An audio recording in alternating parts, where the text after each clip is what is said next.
वो स्वाभाविक रूप से नेता प्रतिपक्ष होने के नाते उन्हें अपनी बातों को कहना था,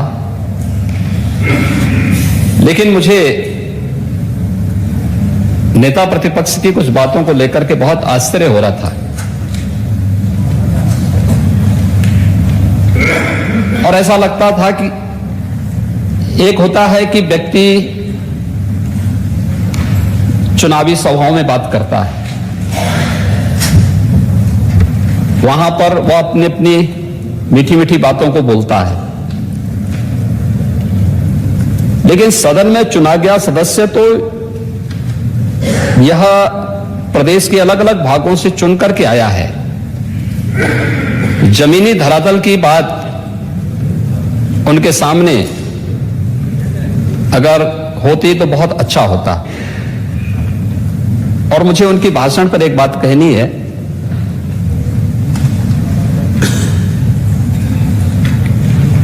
कि नजर नहीं है, नजारों की बात करते हैं, जमी पे चांद सितारों की बात करते हैं।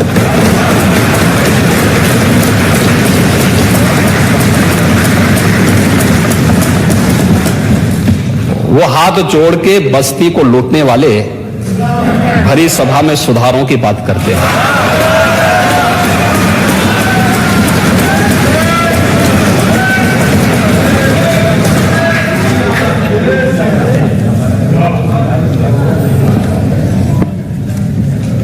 पूरा भाषण 1 घंटे का अगर आप देखेंगे,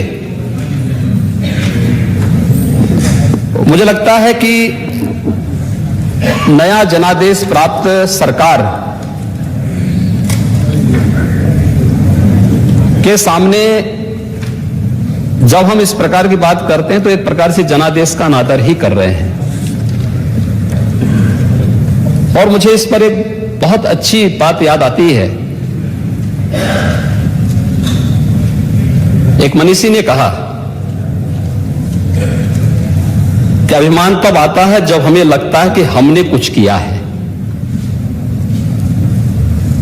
और सम्मान तब मिलता है जब दुनिया को लगता है कि आपने कुछ किया है।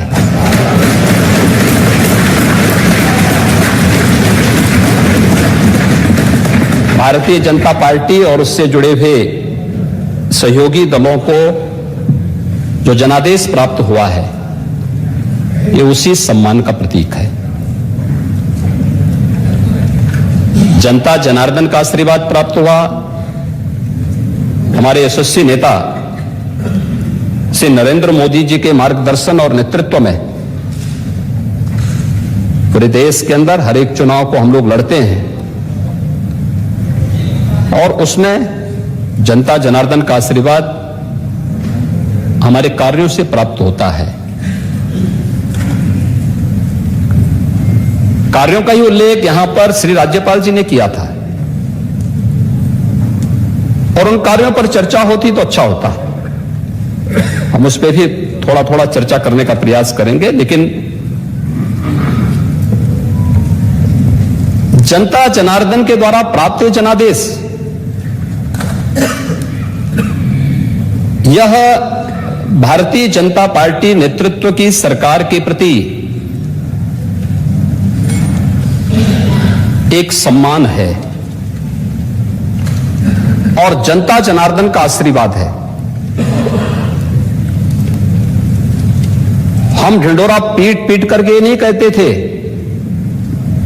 कि हमने मेट्रो चला ली, हमने एक्सप्रेसवे बना लिया, हमने एयर कनेक्टिविटी दे दी। जनता जानती थी कौन शिलान्यास कर रहा है, कौन उद्घाटन कर रहा है, कौन राशन दे रहा है, कौन अपराधों को नियंत्रित कर रहा है, कौन निवेश को ला रहा है, कौन नौजवानों को रोजगार दे रहा है। ये जनता जनार्दन जानती थी, और इसीलिए जनता जनार्दन ने भी 37 वर्षों के बाद कोई सरकार अपना 5 साल का कार्यकाल पूरा की, कार्यकाल पूरा करने के बाद फिर से आई है और फिर से धमाकेदार तरीके से अपना काम प्रारंभ भी कर रही है।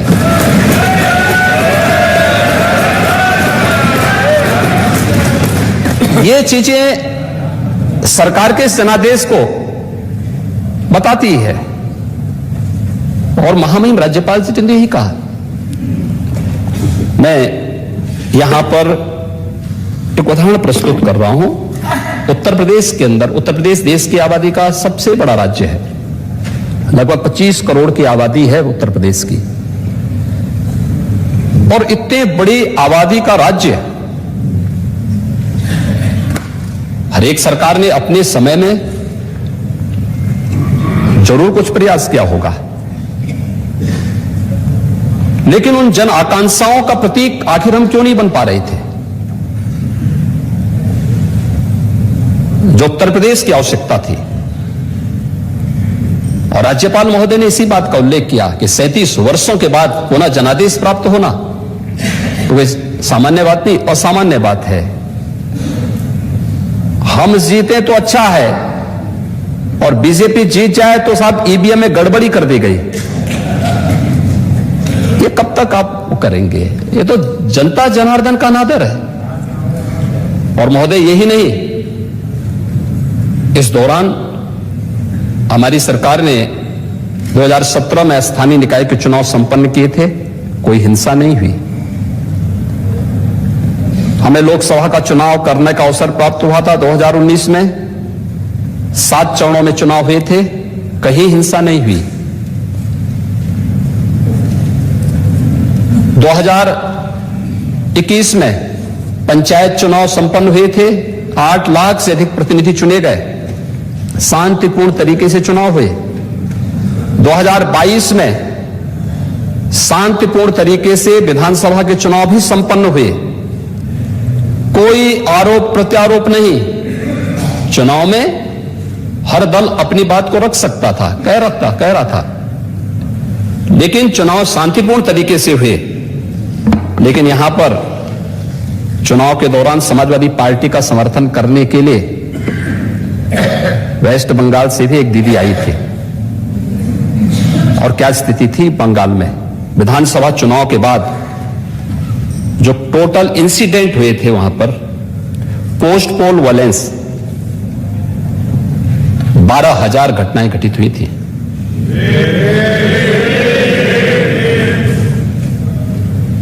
दो 294 विधानसभा सीटों में से 142 पर हिंसा की घटनाएं हुई थी, हिंसक घटनाएं घटित हुई थी।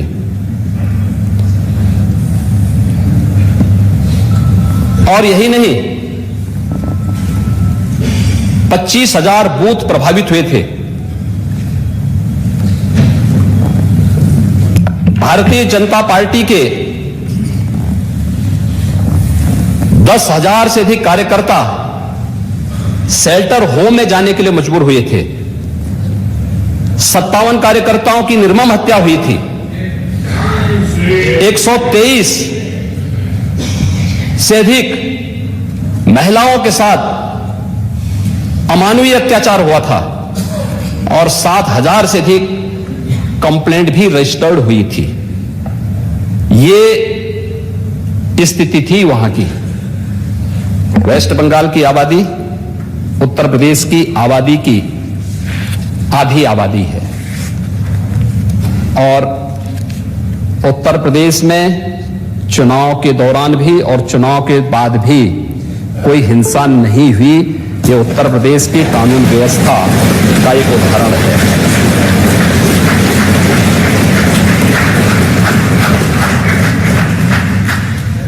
लेकिन क्या यहां पर भारतीय जनता पार्टी की अगर सरकार नहीं होती तो तब भी क्या ऐसे ही रहता? नहीं होता, क्योंकि हम लोगों ने, हमें हमारा नेतृत्व एक ही बात के लिए हमेशा आगाह करता है कि मिशन हमारा केवल सत्ता प्राप्त करना नहीं, हमारा मिशन देश होना चाहिए। देश के हित के लिए कार्य करना है। और देश के लिए, हित के लिए कार्य करने के लिए भारत ने संसदीय लोकतंत्र को अपनाया है, तो संसदीय लोकतंत्र की भावनाओं का सम्मान भी हमें करना होगा।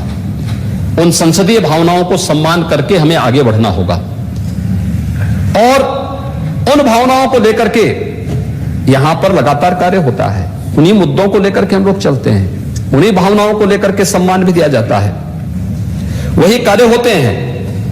और यही कारण था मार्च 17 में जब भारतीय जनता पार्टी नेतृत्व की सरकार प्रदेश में बनी थी, तो प्रदेश में सरकार बनने के बाद से कार्य प्रारंभ हुए थे। हमने कार्य किया।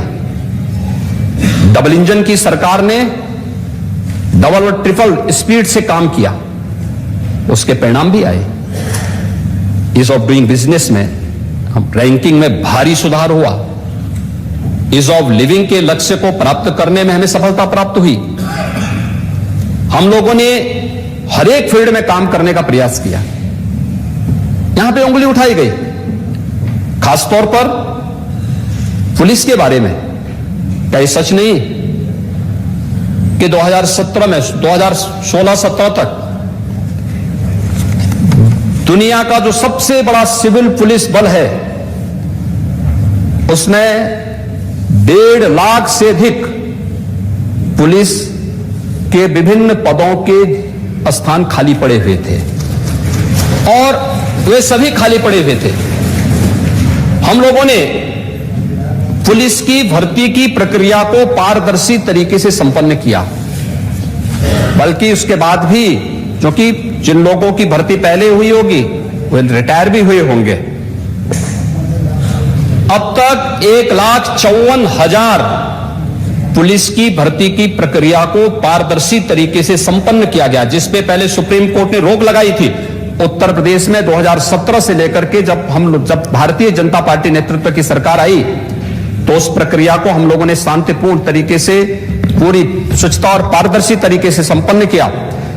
1,54,000 से अधिक पुलिस की भर्ती को संपन्न भी किया, और भर्ती को संपन्न करने के बाद वहां पर ट्रेनिंग की क्षमता को हम लोगों ने तिगुनी किया है। जो पुलिस भर्ती में केवल भर्ती नहीं होना है, भर्ती होने वाले रिक्रूट हैं उनकी ट्रेनिंग को भी उसी क्षमता के साथ आगे बढ़ाना था। 3 गुनी क्षमता की गई। पैरामिलिट्री और मिलिट्री के ट्रेनिंग सेंटर भी लिए गए, और ट्रेनिंग सेंटर में फिर इस कार्यक्रम को आगे बढ़ाने का काम किया गया।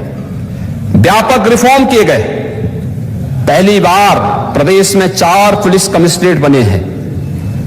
उत्तर प्रदेश के अंदर एसडीआरएफ का गठन हुआ, एसएसएफ का गठन हुआ, स्पेशल सिक्योरिटी फोर्स, उसका गठन किया गया। उत्तर प्रदेश ने मात्र 2 साइबर थाने थे, हर एक रेंज में एक साइबर थाने का गठन हुआ। सेफ सिटी के अंतर्गत सभी स्थानों पर जितने भी हमारे बड़े शहर हैं, 17 नगर निगम हैं, इन सभी 17 नगर निगमों को आईटीएमएस के साथ जोड़ते हुए सेफ सिटी की कार्रवाई को आगे बढ़ाने का कार्य हुआ। और लखनऊ में उत्तर प्रदेश फॉरेंसिक इंस्टीट्यूट की स्थापना की कार्रवाई को भी हम लोगों ने आगे बढ़ाया। उत्तर प्रदेश के अंदर कानून व्यवस्था की स्थिति को बेहतर बनाने के लिए कभी पीएसी बल की बड़ी भूमिका होती थी। एक साजिश के तहत 54 कंपनियां समाप्त कर दी गई, उसका गठन ही नहीं होने दिया। पीएसी होती तो क्या मुजफ्फरनगर में महीनों महीनों तक कर्फ्यू रहता? पीएसी होती क्या बरेली में कर्फ्यू रहता? लेकिन पीएसी की यूनिट जितनी कंपनियां थी उनको एक एक करके बंद किया जा रहा था। भर्ती में व्यापक धांधलियां होती थी, भाई भतीजावाद किया जाता था, नौजवानों के जीवन के साथ खिलवाड़ किया जाता था, योग्य अभ्यर्थियों को नहीं लिया जाता था। और परिणाम क्या होता था? यूपी का नौजवान पलायन करता था। गोरखपुर में भी एक नौजवान ने आत्महत्या की थी, एलएलबी किया था। एलएलबी करने के बाद पुलिस भर्ती में सफल हुआ, लेकिन बाद में उसको उससे निकाल दिया गया। परिणाम क्या स्थिति थी? उसके बाद फिर उसे मौका नहीं मिल पाया, और फिर उसने घर में जाके सुसाइड किया। लेकिन 17 के बाद किसी भी भर्ती में कोई व्यक्ति ये नहीं कह सकता है कि इस भर्ती में कोई धांधली हुई है। और 1,54,000 पुलिस की भर्ती को संपन्न करने के साथ ही उस प्रक्रिया को आगे बढ़ाया गया। और महोदय, मुझे बताते हुए प्रसन्नता है कि 54 पीएसी की कंपनियों को फिर से बहाल करने का काम भी हम लोगों ने किया है, और परिणाम सबके सामने है। उत्तर प्रदेश दंगा मुक्त, दंगा मुक्त उत्तर प्रदेश के लक्ष्य को हम लोगों ने फिर से प्राप्त कर लिया है। 3 महिला बटालियन भी पीएससी की गठित की गई। तीनों के गठन हम लोग कर चुके हैं। उनकी अवस्थापना सुविधाओं का निर्माण का कार्य युद्ध स्तर पर आगे बढ़ रहा है। यह पहली बार हो रहा है जब मातृशक्ति को सम्मान दिया जा रहा है। और यही नहीं, जो पुलिस बल की हमने भर्ती की, इसमें 20% बेटियों को भी हम लोगों ने भर्ती करने का काम किया है। वे अपनी सेवाएं भी दे रहे हैं, लेकिन साथ साथ पुलिस बल के अवस्थापना सुविधा के लिए भी आजादी के बाद जो कार्य होना चाहिए था, पहली बार 17 से 22 के बीच में वह कार्य होते हुए दिखाई दिए हैं। पुलिस सुधार का व्यापक परिणाम सामने आया है। हम लोगों ने रिफॉर्म ही नहीं किए, हमने इसमें टेक्नोलॉजी का भी इस्तेमाल उनको किया है और हर एक स्तर पर। और आज पुलिस की छवि पर इसका असर पड़ा है। जो मैं कह रहा था कि जब हमें अहंकार होता है तो हम कहते साहब हमने ये काम कर लिया, लेकिन जब दुनिया कहती है कि आपने कुछ किया है तो तब सम्मान पाते हैं। आज उत्तर प्रदेश का कोई नागरिक नहीं जाता है तो दुनिया के अंदर सम्मान पाता है। कहां से? उत्तर प्रदेश से। एक नई पहचान उत्तर प्रदेश को मिली है। उत्तर प्रदेश आज सम्मान प्राप्त कर रहा है, क्योंकि उत्तर प्रदेश की जो परंपरागत छवि थी कि उत्तर प्रदेश में दंगे होते हैं, उत्तर प्रदेश में सुरक्षा का कोई माहौल नहीं है, विकास के प्रति कोई रुचि नहीं है, ये सभी चीजें इस बात को दिखाती हैं कि लोगों के मन में यूपी के बारे में क्या धारणा थी। लेकिन उत्तर प्रदेश ने इस धारणा को बदला है और उसका परिणाम है कि उत्तर प्रदेश आज एक नई राह पर आगे बढ़ा है। आज उत्तर प्रदेश हर एक फील्ड में आगे बढ़ रहा है, तेजी के साथ आगे बढ़ रहा है। और इसीलिए आज यहां पर जो बातें यहां पर हम करने के, यहां पर जो आज आए हैं, राज्यपाल जी के भाषण पर बात करने के लिए आए हैं। महोदय, मुझे इसी पर यह बात कहनी थी कि उत्तर प्रदेश ने पुलिस भर्ती के कार्यक्रम के साथ, पुलिस रिफॉर्म के साथ, पुलिस को टेक्नोलॉजी से वेल इक्विप्ड करने के बाद जिस कार्रवाई को आगे बढ़ाया है, आज उसका परिणाम हमारे सामने, हर एक फील्ड में इसका परिणाम भी देखने को मिल रहा है। हमारा युवा क्या स्थिति थी 2015-16 में हुआ, हम टैबलेट बांटेंगे, क्या उन युवाओं को टैबलेट मिल पाया था? नहीं मिल पाया था। आज हम दे रहे हैं, बच्चों को टैबलेट भी दे रहे हैं, स्मार्टफोन भी दे रहे हैं। और मैं सभी पक्षों के सभी माननीय सदस्यों से कहूंगा, मैं धन्यवाद दूंगा शिवपाल जी को कि उन्होंने भी अपनी विधानसभा सीट पर जाकर के युवाओं को वहां पर टैबलेट और स्मार्टफोन का वितरण किया। और भी अन्य माननीय सदस्य भी वितरित करें। उनके विकास की सभी जगह गए हैं, पहल करना पड़ेगा। 1 करोड़ युवाओं को भी वितरित किया जा रहा है। हर स्नातक प्रास्नातक युवाओं को टैबलेट और स्मार्टफोन वितरित होने की प्रक्रिया के साथ जुड़ा है। 12.5 लाख युवाओं को अब तक दिया जा चुका है। सेमीकंडक्टर की कमी के नाते प्रोडक्शन जो मैन्युफैक्चरिंग होनी चाहिए उसमें थोड़ी समस्या आ रही है, लेकिन जैसे जैसे बढ़ रहा है यूपी उसको लेकर के अपने यूथ को उसे उपलब्ध करवाने का काम भी कर रहा है और उनकी ट्रेनिंग, बेहतर ट्रेनिंग के कार्यक्रम के साथ भी इस अभियान को आगे बढ़ा रहा है। 5 लाख सरकारी नौकरी भी उत्तर प्रदेश के अंदर इस दौरान उत्तर प्रदेश के नौजवानों को दी गई। कोई नहीं कह सकता कि इसमें कोई भाई भतीजावाद हुआ हो, कोई नहीं कह सकता है। और विभागों ने उन्हें नियुक्ति पत्र सौंपे हैं। पारदर्शी तरीके से इस कार्यक्रम को आगे बढ़ाया है। 1 करोड़ 61 लाख नौजवानों को रोजगार भी उपलब्ध करवाया गया और 60 लाख स्वरोजगार का भी सृजन उत्तर प्रदेश के अंदर केंद्र और राज्य की विभिन्न योजनाओं के माध्यम से हुआ। और इन सब के साथ साथ उत्तर प्रदेश के नौजवानों के सामने आज पहचान का कोई संकट नहीं हो, कहीं जाता है सम्मान के साथ दुनिया उन्हें देखती। कहां से? उत्तर प्रदेश से। नए भारत का नया उत्तर प्रदेश, और नए भारत के इस नए उत्तर प्रदेश के लिए यह जनादेश प्राप्त हुआ है। मुझे अच्छा लगता, नेता प्रतिपक्ष अपने भाषण में उन्होंने अच्छा भाषण उस दिन दिया और उस भाषण में उन बातों का उल्लेख थोड़ा कर देते, खासतौर पर जो समाजवादी पार्टी की सरकार के समय हुए थे।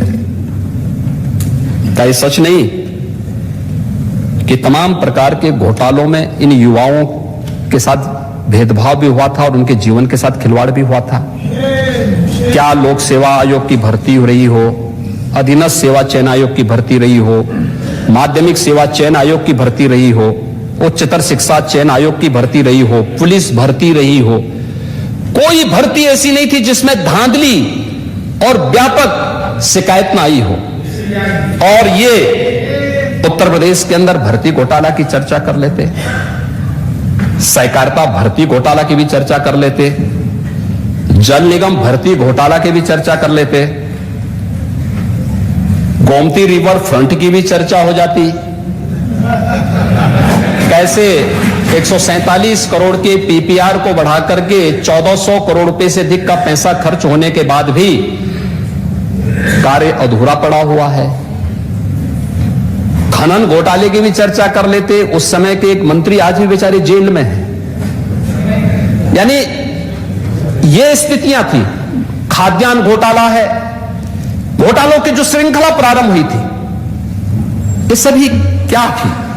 लेकिन मीठा मीठा गप और कड़वा कड़वा थू, ये जो प्रवृत्ति है ना, ये बड़ी विचित्र सी स्थिति पैदा कर देता है। और बड़ी चालाकी के साथ हमारे नेता प्रतिपक्ष निकलते हुए चल रहे थे कि ये भी हमने किया, वो भी हमने किया, वो भी हमने किया। हमने कहा इसीलिए तो जनता सम्मान नहीं दी, क्योंकि जनता जानती थी कि आपने नहीं किया है, करने वाले तो इस पक्ष के लोग हैं, इसलिए समर्थन इन्हीं लोगों को मिलना चाहिए।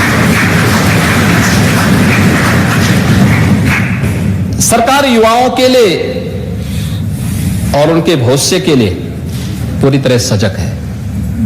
उत्तर प्रदेश का युवा पहचान के संकट से बाहर आ चुका है, देश और दुनिया में अपनी प्रतिभा का लोहा मना रहा है। आज वो जहां कहीं भी जाएगा, अब उसके सामने कोई संकट नहीं है, यहां भी नहीं है।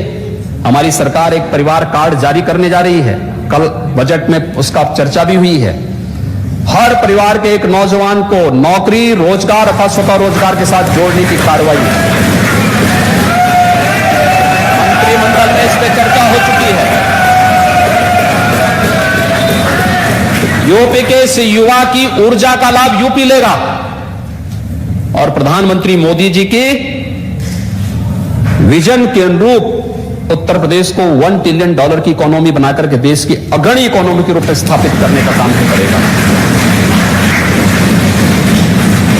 महोदय, अन्नदाता किसानों के बारे में बहुत सारी चीजें कही गई, इतनी बातें कही गई, इतनी बातें कही गई, इतना गुमराह करने वाली बातें होती थी, ऐसी बातें होती थी। किसान सर्वाधिक आत्महत्या किस सरकार के समय किया था? और मैं दावे के साथ कह सकता हूं कि उत्तर प्रदेश के अंदर सर्वाधिक किसानों की आत्महत्या 2004 से लेकर के 2016 के बीच में हुई है।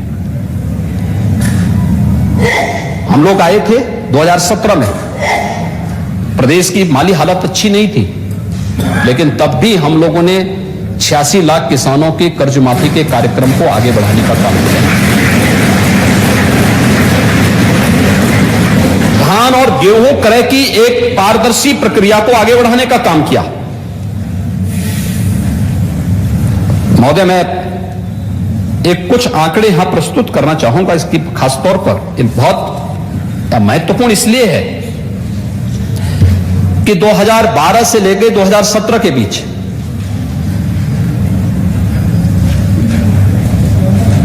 किसानों से धान का जो कुल क्रय किया गया, क्रय केंद्रों के क्रय केंद्र नहीं चलते थे, पिछली सरकारों में आड़तियों के माध्यम से क्रय किया जाता था। एमएसपी का लाभ किसान को नहीं मिल पाता था और उसका परिणाम था कि जितना लाभ किसान को मिलना चाहिए था नहीं मिला। अगर धान की ही मैं बात करूं, 2012 से 17 के बीच में 1042 लाख मीट्रिक टन धान का प्रोक्यूरमेंट हुआ आड़तियों के माध्यम से। लेकिन 17 से 22 के बीच में 1214 लाख मीट्रिक टन धान का क्रय सीधे किसानों से किया गया। बीच में कोई मीडिएटर नहीं था, कोई आड़ती नहीं था, कोई एजेंट नहीं था। समाजवादी पार्टी की सरकार के समय धान का जो कुल भुगतान किसानों को किया गया वह किया गया था उस पीरियड में 5 वर्ष के उस कालखंड में 12,804 करोड़ रुपए, और भारतीय जनता पार्टी सरकार के समय में 5 वर्ष के 17 से 22 के बीच में भुगतान किया गया 40,158 करोड़ 90 लाख रुपया।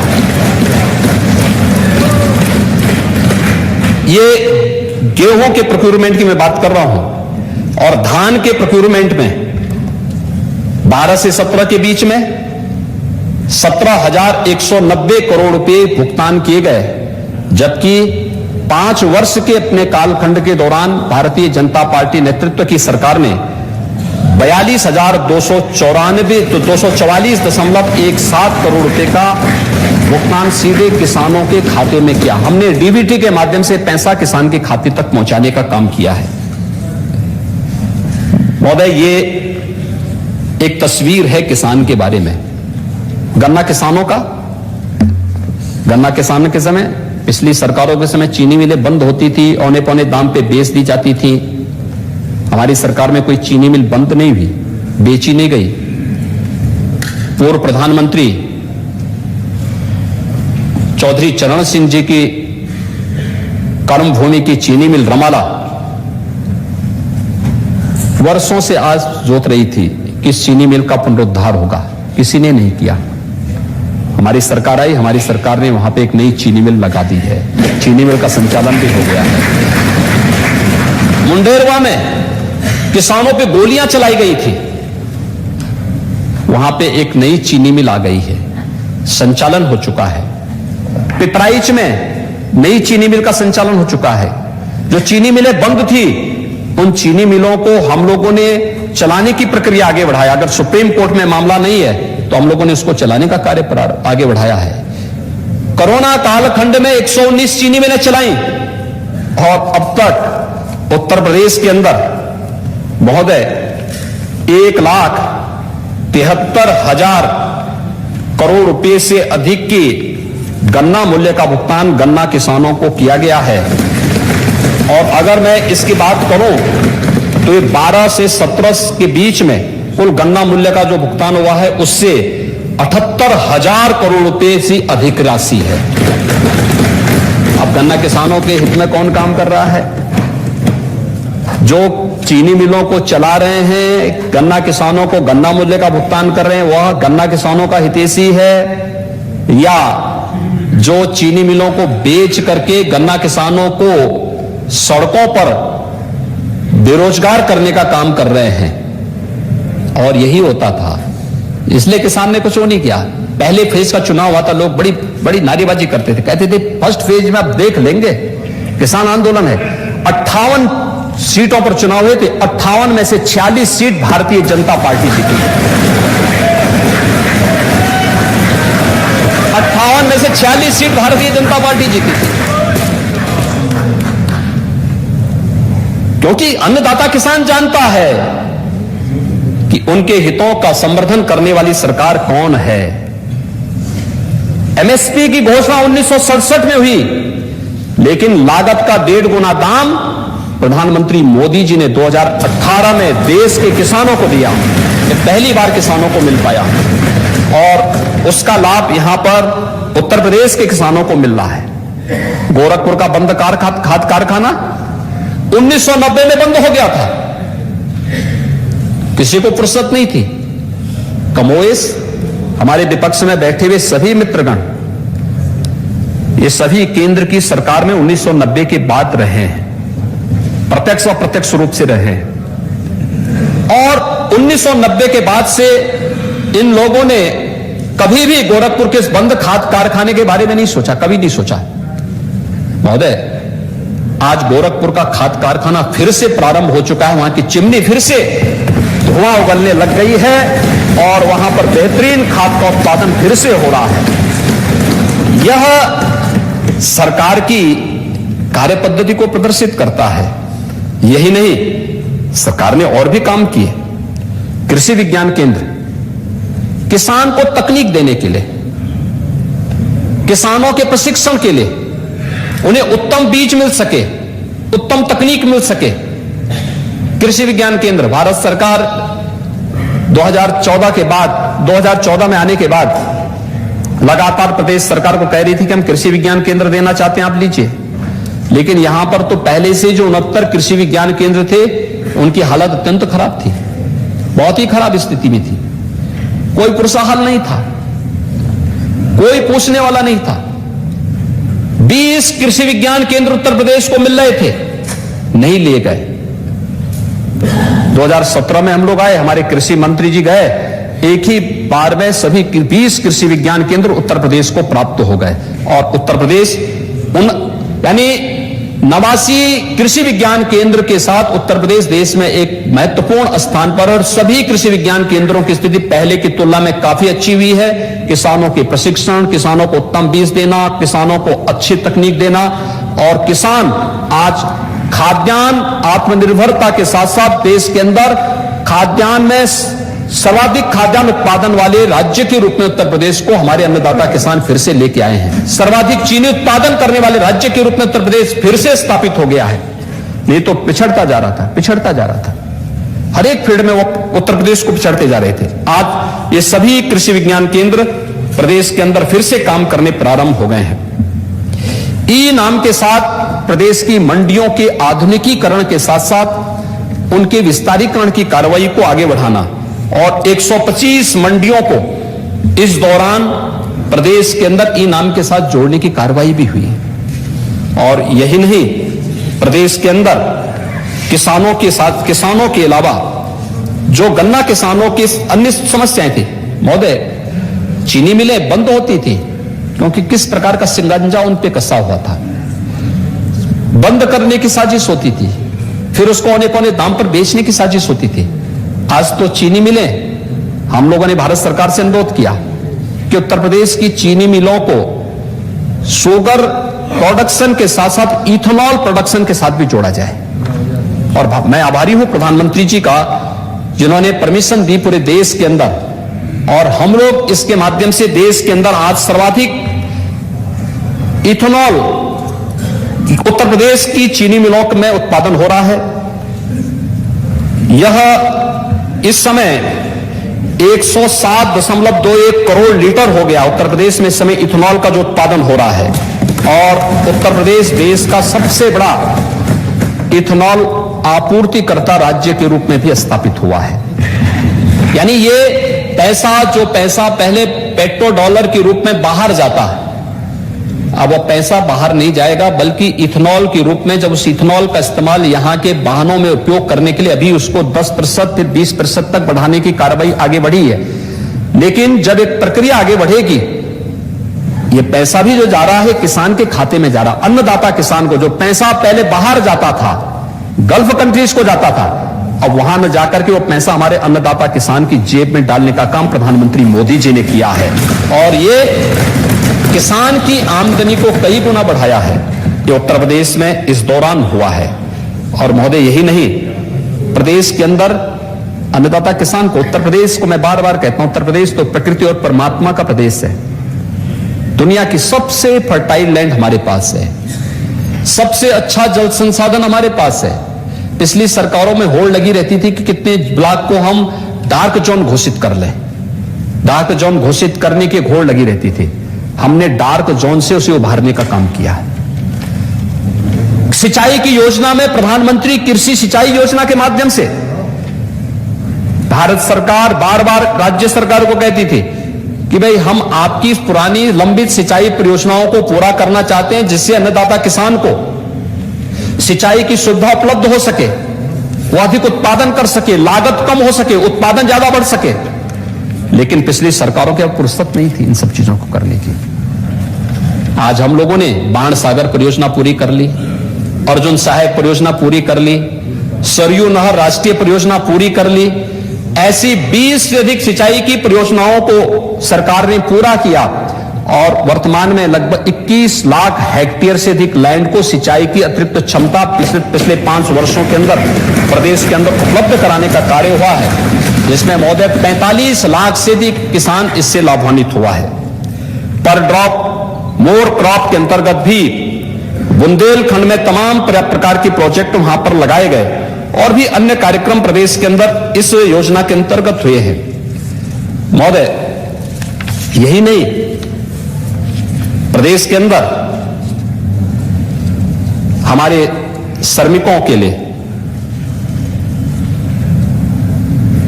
पिछली सरकार ने आखिर क्या कार्य योजना बनाई थी? उन्हें एक समस्या मानते थे लोग, और जब समस्या आती है, अंतर यही है, आप समस्या पर चर्चा करते हैं, समस्या पे चिंतन करते हैं, और हम लोग समाधान पर चिंतन करते हैं। महोदय, समाधान के यानी समस्या के 2 ही समाधान होते हैं, और दोनों का नाम एक ही है, भाग लो भाग लो। यानी एक भाग लो का मतलब हम उसमें उस चैलेंज को स्वीकार करें, उसका समाधान निकाल लें, और एक प्लान कर लो। आपने प्लान का रास्ता अपनाया तो जनता ने आपको फ्लाइट कर दिया। हमने चैलेंज को स्वीकार किया तो हमारा श्रमिक हमें सम्मान देने के लिए खड़ा होता हुआ दिखाई दिया, बॉडी होकर के हमारे साथ खड़ा हुआ, उसने मजबूती के साथ हमारे साथ खड़ा होकर के काम किया।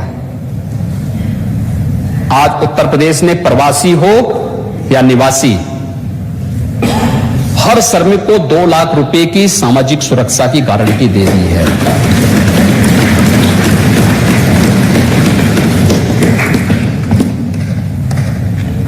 ₹5 लाख की स्वास्थ्य बीमा का कवर भी हर एक श्रमिक के लिए उत्तर प्रदेश के अंदर अनिवार्य कर दिया गया है। फ्री में, कोई पैसा उनको नहीं देना है, पैसा सरकार देगी।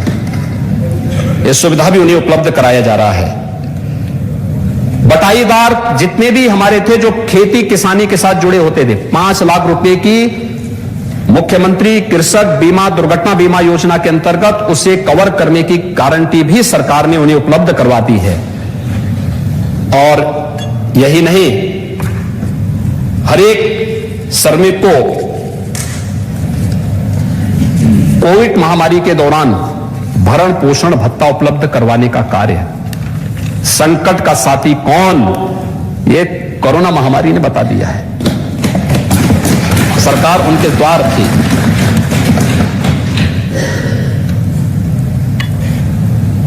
राशन कार्ड की सुविधा हर एक श्रमिक को दी, और यही नहीं, नेशनल पोर्टेबिलिटी के माध्यम से अगर यूपी का कोई हमारा श्रमिक भाई किसी अन्य राज्य में कार्य कर रहा है, कार्ड उसने यहां बनाया है, तो उसे सुविधा प्रधानमंत्री जी ने दी है कि वो महाराष्ट्र के अंदर, दिल्ली के अंदर कहीं भी जाके राशन अपना ले सकता है। उसको नेशनल पोर्टेबिलिटी ये सुविधा उपलब्ध करवा रही है। ये सुविधा उत्तर प्रदेश के अंदर उपलब्ध करवाया गया। 1 नेशन 1 राशन कार्ड की सुविधा उत्तर प्रदेश के अंदर प्राप्त हुई है। उत्तर प्रदेश का हर श्रमिक इसका लाभ ले रहा है, या जो दूसरे राज्यों के श्रमिक उत्तर प्रदेश के अंदर हैं उन्हें भी इसका लाभ प्राप्त हो रहा है। अटल आवासीय विद्यालय श्रमिकों के बच्चों के लिए आज कार्य करता था, आज लखनऊ में है। 2 महीने यहां कार्य किए, प्रोजेक्ट पूरा होने के बाद फिर वह जाता था आगरा में जाने के बाद वहां पर भी कार्य करने का, फिर तीसरी जगह चला जाता था। बच्चे उन्हीं के साथ घूमते रहते थे, स्कूल नहीं पढ़ पाते थे। और प्रधानमंत्री मोदी जी के मार्गदर्शन में आज हम लोग 18 कमिश्नरी में 18 अटल आवासीय विद्यालय खोल रहे हैं, जिसमें श्रमिकों के बच्चों की निःशुल्क पढ़ाई के साथ ही उन्हें हर प्रकार का प्रशिक्षण उपलब्ध करवाने का काम भी होगा। यह सरकार ने इस व्यवस्था को आगे बढ़ाने का काम प्रारंभ किया है। महोदय, हमारी जो भारतीय संस्कृति है, भारतीय संस्कृति में मातृशक्ति को बहुत सम्मान दिया गया है। और हमारी संस्कृति में तो जो कुछ भी सुंदर है, अच्छा है, शुभ है, कल्याणकारी है, मंगलकारी है, उसकी कल्पना मातृशक्ति के रूप में ही की गई है और उस परिकल्पना को क्रियान्वित करने का काम भी हमारी सरकार ने किया। हमारी सरकार जब आई थी 2017 में, तो सरकार आने के बाद हम लोगों ने सबसे पहले एंटी रोमियो स्क्वाड का गठन किया था। उन सभी सौदों पर शिकंजा कसा था जो बेटियों और बहनों के बाहर जाने पर बाधक बने हुए थे और उन्हें परेशान करते थे। सख्ती से शिकंजा कसा गया। प्रदेश के अंदर उन सभी योजनाओं को लागू किया गया जो भारत सरकार की थी। बेटी बचाओ बेटी पढ़ाओ का कार्यक्रम हो, राज्य सरकार से भी चलाने की आवश्यकता पड़ी तो हम लोगों ने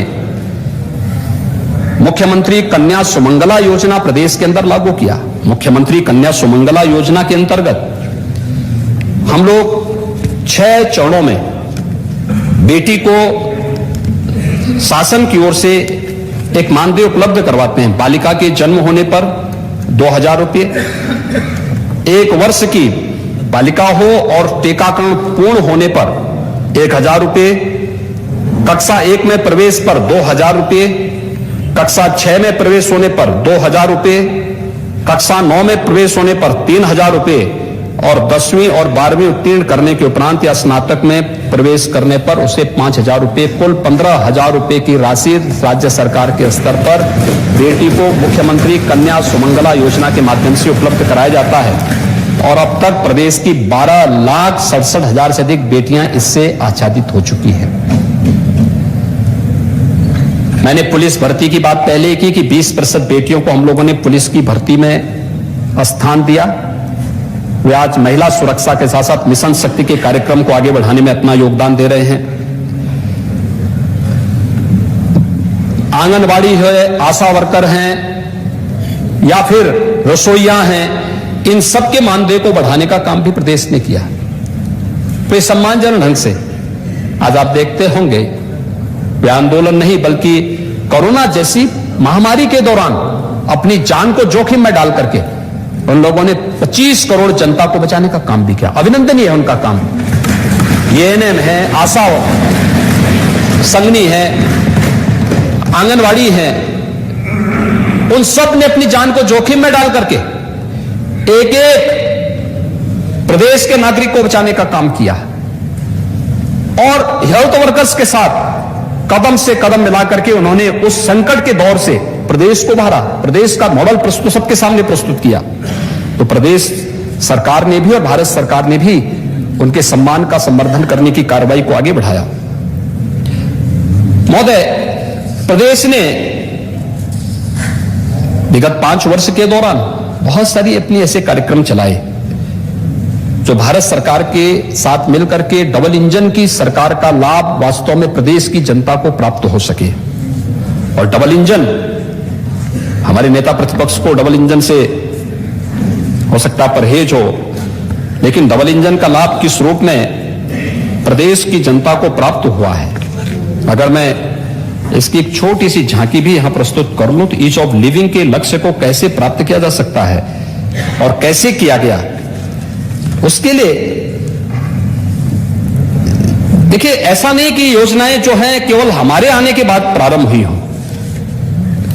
देखिए, समस्या थी लेकिन समस्या का समाधान भी है।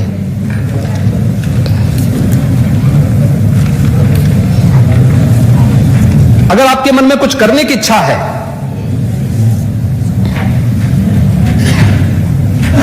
तो रास्ता अपने आप निकल जाता है, लेकिन करने की इच्छा नहीं तो बहाना भी निकल जाता है। आपने बहाना ज्यादा बनाया था, रास्ता नहीं निकाला था, रास्ता निकालने का प्रयास नहीं किया।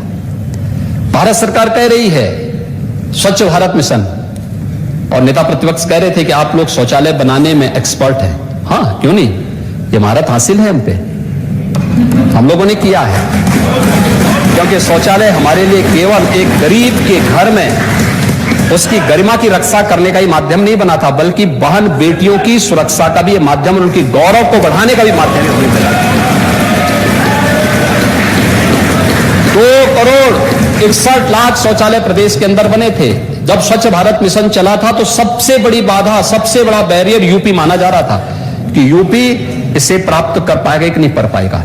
2.5 साल का समय समाजवादी पार्टी की सरकार को प्राप्त हुआ था और 2.5 साल हमें 1.5 साल का ही समय मिला था, क्योंकि 2018 में ही इस लक्ष्य को पूरा करना था।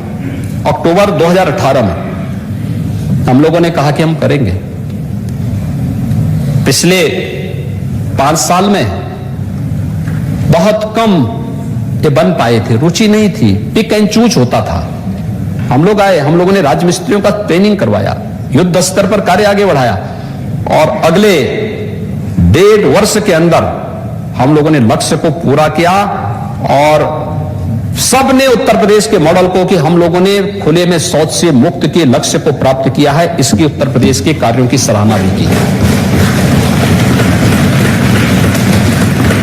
लाभ क्या हुआ है, मैं इसका लाभ भी बताता हूं। हमारे पूर्वी उत्तर प्रदेश से जुड़े हुए हमारे मान्य जनप्रतिनिधि होंगे, गोरखपुर, कुशीनगर, देवरिया, महाराजगंज, सिद्धार्थनगर, संत कबीर नगर, बस्ती, बलरामपुर, बहराइच, पीलीभीत, सहारनपुर तक ये पूरी बैठ जाती थी। हर वर्ष हजारों बच्चों की मौत होती थी इंसेफ्लाइटिस से। इंसेफ्लाइटिस के लिए हमारी लड़ाई, लंबी लड़ाई चली थी। मैं 1998 में पहली बार सांसद बना था और तब से हम लोग इसके खिलाफ लड़ाई लड़ते थे। लेकिन मुझे आश्चर्य होता है कि इस समस्या को हम लोगों ने केवल उपचारात्मक करने का प्रयास किया। नहीं हो सकता था, उपचारात्मक नहीं था। उसके लिए हमें क्या तरीके अपनाए जाने चाहिए, उसके बारे में कोई प्रयास नहीं हुआ था। हम आभारी हैं प्रधानमंत्री मोदी जी के, उन्होंने कहा कि उपचारात्मक पक्ष भी हमारा आक्रामक तरीके से आगे बढ़ना चाहिए, लेकिन साथ साथ हमें उस पक्ष की तरफ भी जाना चाहिए जो पक्ष एक लोक जीवन से जुड़ा हुआ पक्ष होता है, प्रत्येक नागरिक के जीवन से जुड़ा होता है और स्वच्छ भारत मिशन और शुद्ध पेयजल की आपूर्ति इसमें सहायक हो सकती है। और महोदय, मुझे बताते हुए आज प्रसन्नता है, इंसेफ्लाइटिस जिसमें 40 वर्ष में, जिस महामारी के कारण 40 वर्ष में 50,000 से अधिक मासूम बच्चों की मौत हुई पूर्वी उत्तर प्रदेश में। और ये 50,000 बच्चे कौन थे? या तो दलित संवर्ग से मलिन बस्तियों में रहने वाले बच्चे थे या अल्पसंख्यक समुदाय के बच्चे थे। 50,000 से अधिक बच्चे मरे थे, लेकिन कभी किसी ने इसके बारे में ध्यान नहीं दिया। 2017 में हमारी सरकार आई, हमने अंतर विभागीय समन्वय समिति बनाई और फिर इस पर कार्य प्रारंभ हुआ। केंद्र और प्रदेश सरकार ने सामूहिक रूप से कार्य किया। यहां पे हमने हॉस्पिटल भी किए, पीको बनाए, मिनी पीको का निर्माण किया, हमने आईटीसी का निर्माण किया, इंसेफ्लाइटिस ट्रीटमेंट सेंटर जगह जगह भी स्थापित किए और हमने शौचालय बनाने के साथ साथ शुद्ध पेयजल की आपूर्ति भी उन क्षेत्रों में करने का कार्य किया। आज परिणाम क्या है? इंसेफ्लाइटिस से 95% मौतें कंट्रोल हो चुकी है। इंसेफ्लाइटिस से जो बच्चे मरते थे आज नहीं मर रहे हैं। क्या ये शौचालय का परिणाम नहीं, शौचालय का निर्माण का परिणाम नहीं आया है? या वो बच्चे आपके वोट बैंक नहीं थे तो क्या आप उसके बारे में कोई कार्य योजना नहीं बनाएंगे? वो चौराहे पे भाषण नहीं दे सकते थे, क्या आप उसके बारे में बोलेंगे नहीं? उन बच्चों की ही गलती थी या देश या प्रदेश उनकी उन प्रतिभा से वंचित रहा जो असमय कालकल्पित हुए? अन्यथा उनकी ऊर्जा हमें मिली होती, उनकी प्रतिभा का लाभ हमें मिला होता। हमारा जो एक एक किसान, हमारा एक एक श्रमिक, हमारा एक एक नौजवान हमारी ऊर्जा का प्रतीक है और हमें उस पर गौरव की अनुभूति करनी चाहिए। लेकिन उसकी उपेक्षा इसलिए होती थी क्योंकि वो मलिन बस्ती में रहता था, क्योंकि वो अल्पसंख्यक बस्तियों में रहता था और उस स्थिति से उभारने का कभी प्रयास नहीं हुआ। और इसीलिए खिल्ली उड़ाई जाती है कि आप तो शौचालय बनाने में एक्सपर्ट हैं। भाई हमारी तो योग्यता वही है, भाई हम लोग तो वहीं से निकले हैं कि कैसे उस समस्या को हमने देखा तो उस समस्या का समाधान का रास्ता भी हम लोग निकालेंगे। और आभारी है पूरा देश, 10 करोड़ लोगों को देश के अंदर एक एक शौचालय देने का काम प्रधानमंत्री मोदी जी के नेतृत्व में है।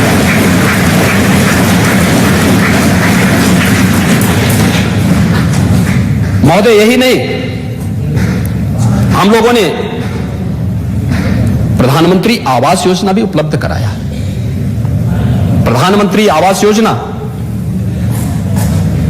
ग्रामीण और शहरी मिलाकर के अगर हम देखेंगे तो प्रधानमंत्री आवास योजना के अंतर्गत विगत 5 वर्ष के अंदर 42,50,000 से अधिक प्रधानमंत्री आवास योजना के आवास प्रदेश के अंदर एक एक गरीब को उपलब्ध करवाने का कार्य सरकार ने किया है। 42,50,000 और मुख्यमंत्री आवास योजना के अंतर्गत भी 1,08,000 से अधिक गरीबों को एक एक आवास उपलब्ध हुआ है। महोदय, कुल यानी 43.5 लाख गरीबों को आवास की सुविधा डबल इंजन की सरकार ने उपलब्ध करवाया है। ये 43 लाख गरीब पहले भी आवास प्राप्त कर सकने के हकदार थे, पहले भी उन्हें दिया जा सकता था। उनके जीवन को हम सरलीकृत कर सकते थे, आसान बना सकते थे। हम जब एक योजना को जोड़ते हैं, वो योजना उसके जीवन में परिवर्तन का कारक बनती है। एक एक योजना एक एक व्यक्ति को स्वावलंबन की ओर अग्रसर करती है। प्रधानमंत्री मोदी जी का विजन है कि उन्होंने एक एक योजना को केवल रेवड़ी बांटने का नहीं बल्कि स्वावलंबन की ओर अग्रसर करने का एक माध्यम बनाया। और स्वावलंबन की ओर अग्रसर करने के माध्यम में सभी योजनाएं बन सकती थी, बनाई जा सकती थी। पिछली सरकारों ने उस पर ध्यान नहीं दिया। भारत सरकार लिखती थी गरीबों को आवास मिलना चाहिए, यहां से कोई जवाब नहीं जाता था। हमें अवसर मिला, हम लोगों का सौभाग्य मिला कि हम लोग उन गरीबों की सेवा कर सकें और 43.5 लाख गरीबों को बनटांगिया गांव, आजादी के बाद वोटिंग का अधिकार नहीं था। पूछो ना, गोंडा, बलरामपुर, गोरखपुर, महाराजगंज, बहराइच, लखीमपुर खीरी, पीलीभीत, इन जनपदों के लोगों से पूछो ना, जनप्रतिनिधियों से पूछो ना, वे लोग यहां के नागरिक, उनको वोटिंग राइट नहीं, उनके यहां सड़क नहीं, उनके लिए बिजली नहीं, उनके लिए पानी नहीं, उनके लिए स्कूल नहीं, उनके लिए स्वास्थ्य की सुविधा नहीं, उनके लिए राशन नहीं, उनके लिए कोई सुविधा नहीं थी। 50 से 60 हजार की आबादी वंचित की गई थी। आखिर पिछली सरकारों का ध्यान उनकी तरफ क्यों नहीं गया?